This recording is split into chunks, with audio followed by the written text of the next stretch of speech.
Share market loss, எக்கச்சக்க loss.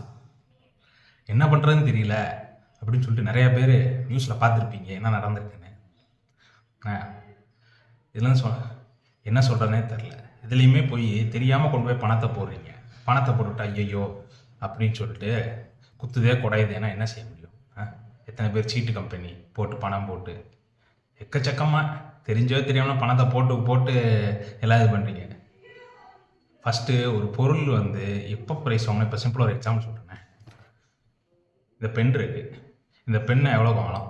ஒரு 5 ரூபா, ஒரு 10 ரூபா, ஒரு 20 ரூபாய் வாங்கலாம். இந்த பெண்ணை உங்கள்கிட்ட 500 ரூபான்னு சொல்லி நீங்கள் வாங்குவீங்களா? அதே மாதிரி தான் ஷேரும். ஒரு ஷேரோட ப்ரைஸ் என்னன்னே தெரியாமல், ஒரு பங்கோட விலை அதோட எவ்வளோ ரூபாய்க்கு வாங்கலான்னு தெரியாமல் ஒன்று ஹை ப்ரைஸ் வாங்குறீங்க. நிறையா இன்வெஸ்ட்மெண்ட் பண்ணுறீங்க. அப்படி பண்ணவே கூடாது. சரியா? இந்த மாதிரி இதெல்லாம் பார்த்து பண்ணணும். எல்லாமே ஃபஸ்ட்டு தெரிஞ்சுக்கோங்க. தெரிஞ்சுக்கிட்டு பண்ணால் தான் லாஸ் ஆகாது.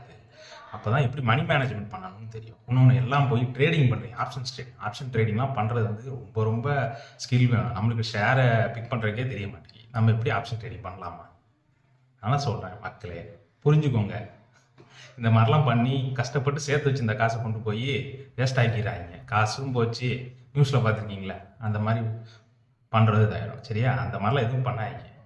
எது தெரியுதோ அது பண்ணுங்க. தெரியாட்டி என்னங்கிறது என்கிட்ட வந்து கேளுங்க. நான் என்னங்கிறது சொல்கிறேன். நான் சொல்கிறத பண்ண சொல்லலை. ஃபஸ்ட்டு என்னன்னு தெரிஞ்சுக்கோங்க. ஒரு படித்தா தான் அந்த படித்ததை வச்சு சொல்யூஷன் கண்டுபிடிக்க முடியும். சரியா? இந்த மாதிரி டெய்லி யூஸ்ஃபுல்லான வீடியோஸ் வேணும்னா பேஜை ஃபாலோ பண்ணிக்கோங்க.